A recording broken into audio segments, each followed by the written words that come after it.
Hey guys, my name is Patrick. I'm here with Madison, Joey, and Jen, and we're coming to you from a local sober living Stone Valley recovery. Active Guardians. To us, however, it represents far more than a sound public relations policy. It is more than a denial of self-seeking. This tradition is a constant and practical reminder that personal ambition has no place in AA. In it, each member becomes an active guardian of our fellowship. 12 Steps and 12 Traditions, page 183. The basic concept of humility is expressed in the 11th Tradition. It allows me to participate completely in the program in such a simple yet profound manner. It fulfills my need to be an integral part of a significant whole. Humility brings me closer to the actual spirit of togetherness and oneness, without which I could not stay sober. In remembering that every member is an example of sobriety, each one living the 11th Tradition, I am able to experience freedom because each one of us is anonymous. I love the fact that for me personally, I have the choice to either take pride in what I'm doing, you know what I mean, and what I get to do in the program. Because to be honest with you, like, I don't mind people knowing that. I've had a lot of people cross paths with me and ask me, you know, what's my story? Like, they know a little bit about me, whatever, after we get to know each other. And, you know, it was like I'll break it down for them and I'll leave out the fact that, like, I'm an active member of Alcoholics Anonymous. Until they start asking me, like, specific questions, like, you know, how'd you really do it? Like, I know you just didn't stop. Well, I became an active member of Alcoholics Anonymous, and I got a sponsor. I went to meetings, I worked the steps, and my life changed. You know, I got a service commitment, all this stuff. I did what was suggested, right? But it's cool. It's cool for the fact that, like, you're absolutely right. I had that experience. If I wasn't attracted to the program, if someone was sitting in front of me and they try to sell me a dream and try to make me sign a paper, I wouldn't have done it. And I would have been like, you guys are crazy. You know what I mean? I'm not going to do that.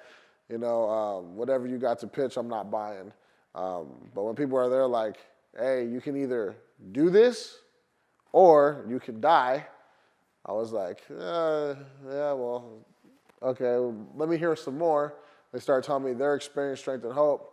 And I was attracted to that. I did find it very appealing because, like, I don't know, like, for me, I've heard so much people say, like, when I first came in, like, hearing other people's experiences, like, and seeing where they're at now, like, I thought they were a liar. You know what I mean? Like, I thought they were lying. Like, you can't be this happy sober. But me, I'm like, these people walk through what I walked through.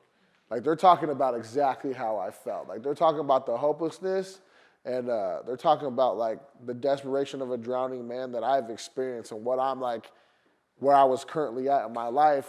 And I'm like, I relate to that. You know what I'm saying? Like, I relate to that so much that, like, whatever they got now, I want that. You know, like, I was intimidated by you guys when I first came in the program, you know, and, like, now you guys are like family to me. And that's the beautiful thing about this. Like, I don't know. All I know is that I'm grateful for the fact that, like, I get that choice.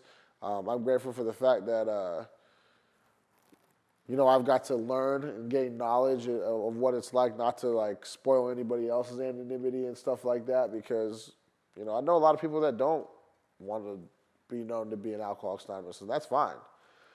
People got careers. People do certain things in life that, you know, this is so personal to them that they have that, and that's cool, you know what I mean? For me, I just take pride in it, and I love this.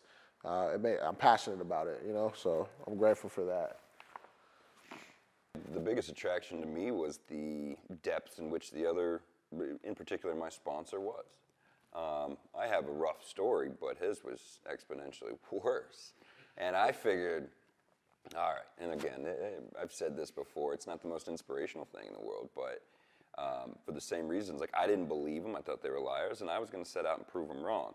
So I'm going to pick this guy who had the worst story I had heard to date, and had no reason to really get sober beyond that internal peace that he sought, and, you know, the brink of death, which probably didn't affect him a whole lot, and chose him because this program worked for him in particular. And he took me through the steps. And my pick on him wasn't because I liked his shoes or his car or, if he, had a good-looking spouse or what have you. My choice of him as a sponsor was because somehow, some way, this thing, these steps, this program, the fellowship itself, lent him a happier life internally, had some peace about him, which he apparently never had prior. So it's like, okay, so if I'm going to prove this thing wrong, because I thought they were liars, then I'm going to use this guy who obviously recovered or claims he recovered based on this. And in 1 year, I'm going to say, hey, it didn't work, I'm going to go drink. It's 4.5 years later, and I still haven't drank. So something happened somewhere. And, that was truly the attraction, was his kind of gleam for life. He actually cared about himself. He wanted to do better, and he was willing to help me, which I've always, wanted to help others. I was just always lost in how to do it. So this thing, this charity, so to speak, which was another big attraction rather than promotion. I heard free, that worked. I didn't have to, I had to invest in an hour and maybe $1. So I can put that forth so as to not die. Seems like a decent trade-off. But the attraction was more of a, how did these people at such a depth become internally fulfilled? And that was what I was looking for. And if not that, then just leave me alone and I'm going to go drink until the rest of my life, which wasn't going to be much longer. I'm sorry, I tried to hold it. Can you just say, be much longer? It wasn't going to be much longer, but, do you want to do it again? It wasn't going to be much longer, my life, that is, but if I continued to drink. But I was okay with that unless I found that fulfillment, and then, I finally did through the steps, begrudgingly at first, but I still found it.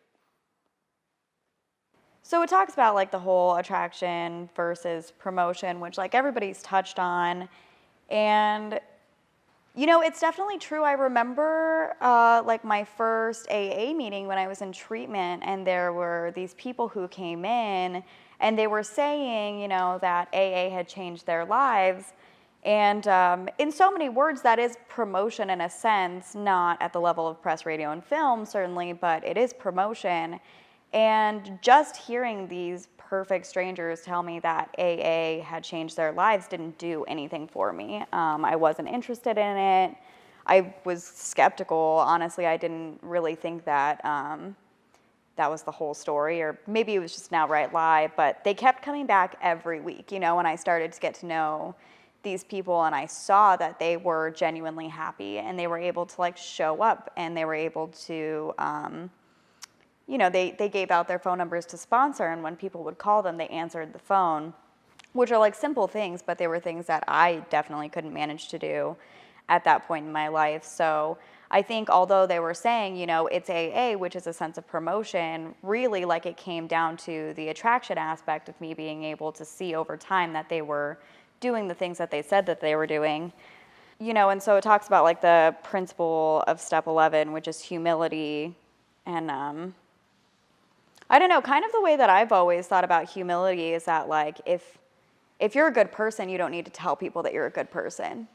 You can't see things in words. They'll hear it in your words. So like I don't need to like get up in front of a camera or in front of a group of people and like preach the fact that I'm a good person today, because if I really am, then like people will know that whether or not I say so or not. So if you think about it like that, it's easy. The concept of humility is easy. Actually doing it's not as easy. But I think just because like I'm passionate about it, like I want people to know that this is like where I found the solution, and I want people to know that this is where I found my freedom and my happiness. So it's definitely hard to strike that balance between like wanting to shout it from the rooftops that I found a solution to my misery, and also like stepping back and like letting people have their experiences and find us because they want to and not because I, screamed it at them. So. If anything struck you or you need help, please check out detox-to-rehab.com or give us a call and we can see what we can do. Again, thank you for Stone Valley Recovery and you guys for being here for the weekly reflection, and have a blessed day.